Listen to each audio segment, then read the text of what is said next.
This is the second and last video about the sliding carriage I designed for use with the Folding Workstation.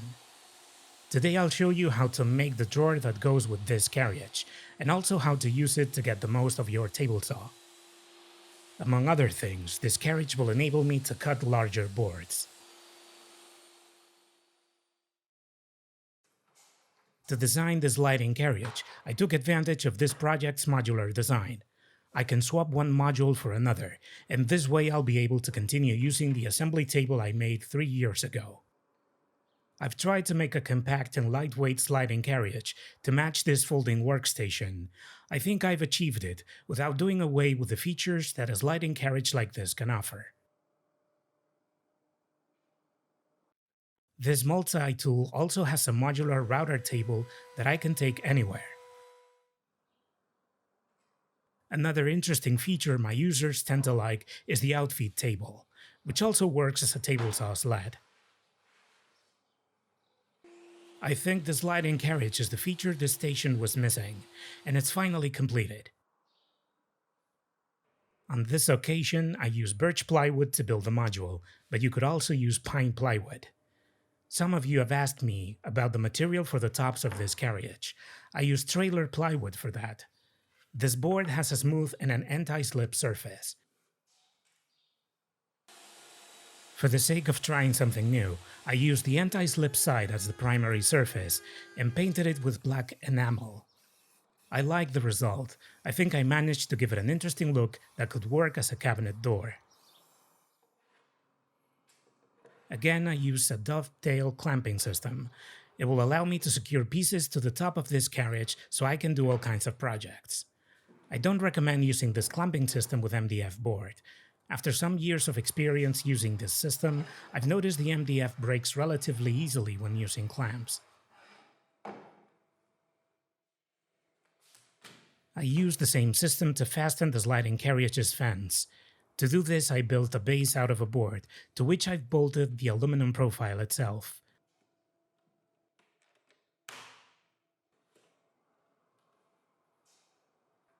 Before using this carriage, I have to remove 4 bolts.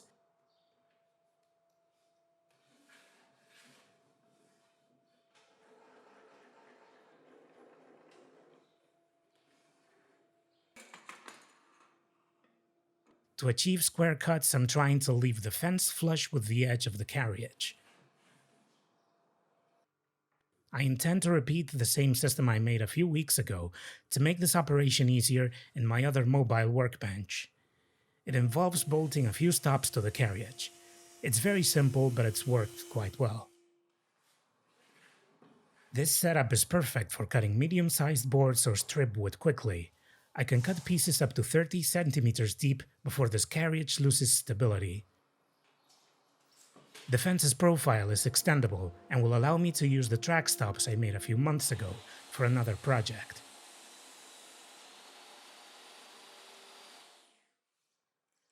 In order to cut larger workpieces, I have to enable 2 of the features I implemented in the sliding carriage. First, the folding side table. I used some folding brackets and built its top with the same clamping system. It's possible to make a larger folding table, but you should take that size into account if you're going to put away this workstation vertically, with a carriage attached. A bigger work table may complicate this operation. I'll run some tests with regards to this at the end of this video.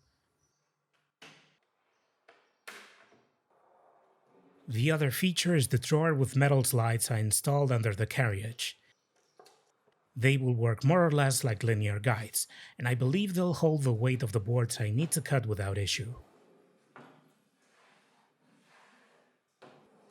This system will allow me to cut workpieces up to 58 centimeters deep.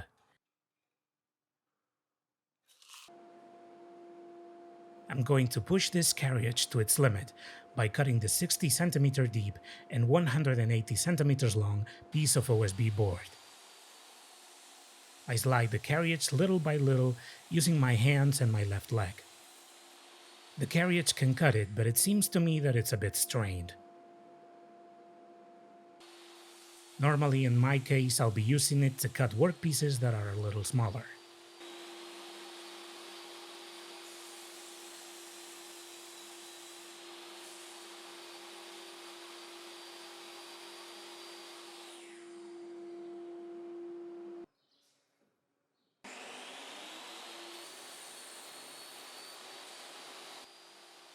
If the workpieces are so small that they will only slide on the table saw top, such as in this case, it's safer to use the table saw sled. To use the table saw sled, or to cut against the fence of the table saw, I have to remove the sliding carriage. This design allows it, and I think it's faster than removing and then having to mount the carriage's fence again.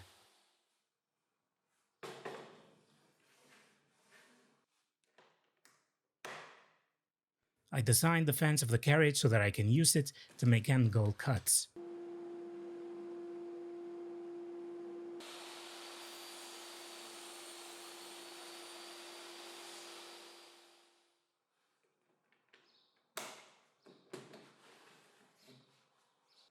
As I explained in the first video, this carriage can also be used as a jointer sled with a table saw. Thanks to its clamping system, it will be perfect for cutting small workpieces safely, such as tapered legs for chairs and tables.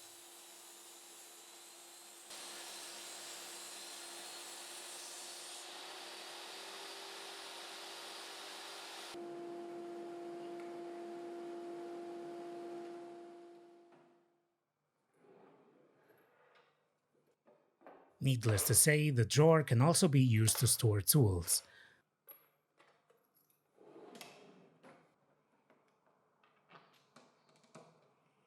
The lower part of this module is perfect for storing the carriage fence when I don't need it. I can also continue using the feature where I can pull out the modules to get a slightly bigger work surface and cut larger boards.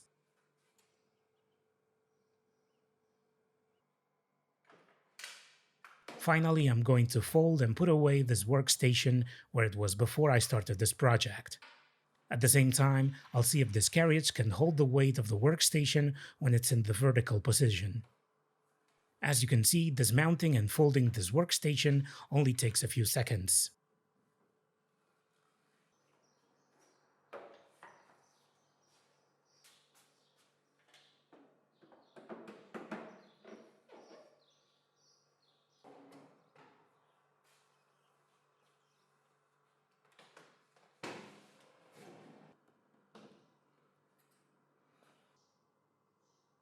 I've noticed the side table opens a little when handling the workstation, so I fastened it with some packing tape. I should come up with a more convenient way of securing it to the module. If you have any ideas, let me know in the comments. I think the side where the sliding carriage is located is a little heavier than before, but it's not an impediment to use this workstation as usual.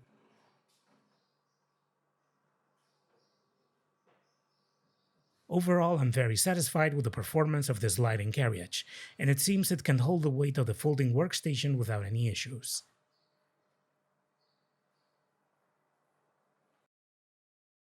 This is the 3D file included in the plans, which you can find on my website.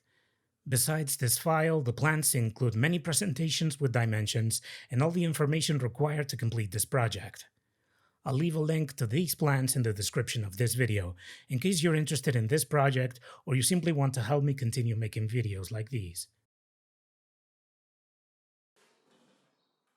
Now I will show you how to build the drawer for this sliding carriage. First, we'll cut all the pieces to size. I'll use the table saw and the sliding carriage itself.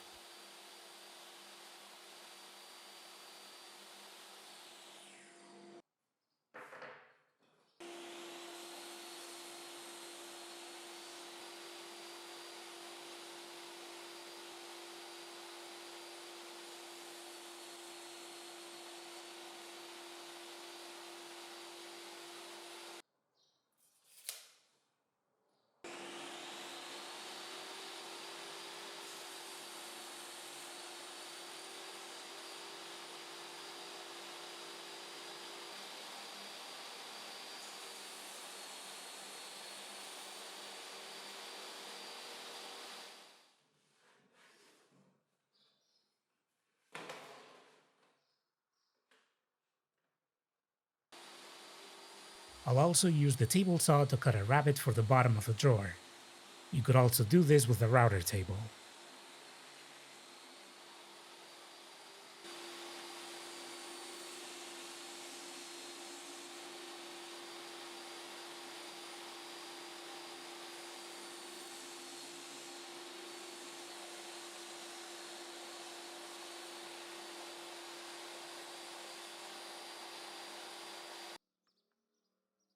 I'm going to drill a hole for the threaded insert. I'll use a bit that's 1 millimeter wider than the insert itself.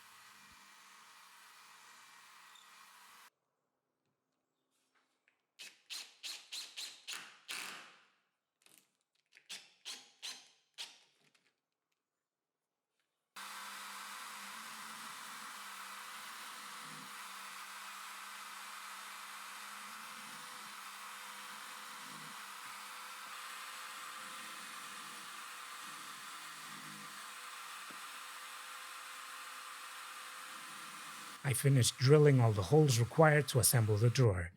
To do this, I'll use this old jig. It's simple, but it makes this step a lot easier.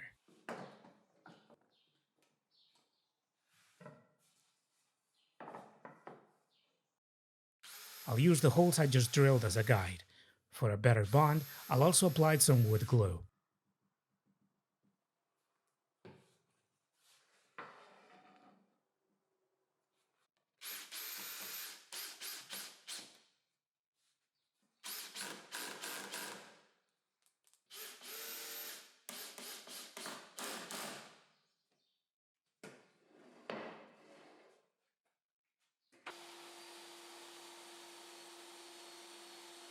It's time to cut the bottom of the drawer to size. I also drilled some holes so I can screw it to the drawer.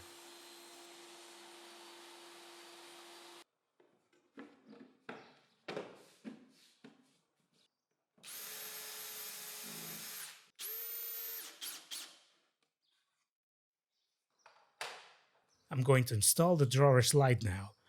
First, I need to measure the center of the slide.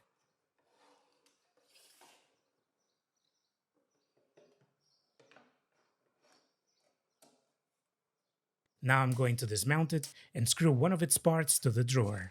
I drew a line to make this step easier.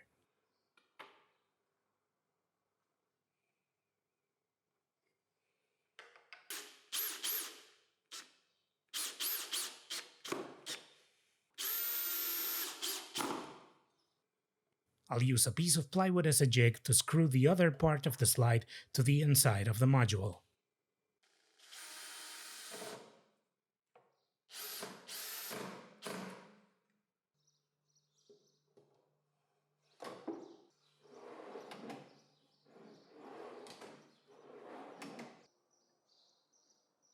I put in some screws that are sticking out a little in order to mark the position of the face of the drawer.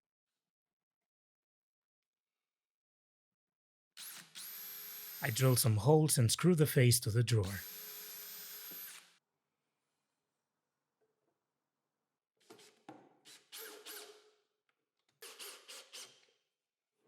All that's left now is to make the piece on which the sliding carriage rests. First of all, I ensure its dimensions are correct and cut this support with a table saw. I drill a hole to secure this piece to the drawer. Finally, I screw in the last piece of this support. That's all for today.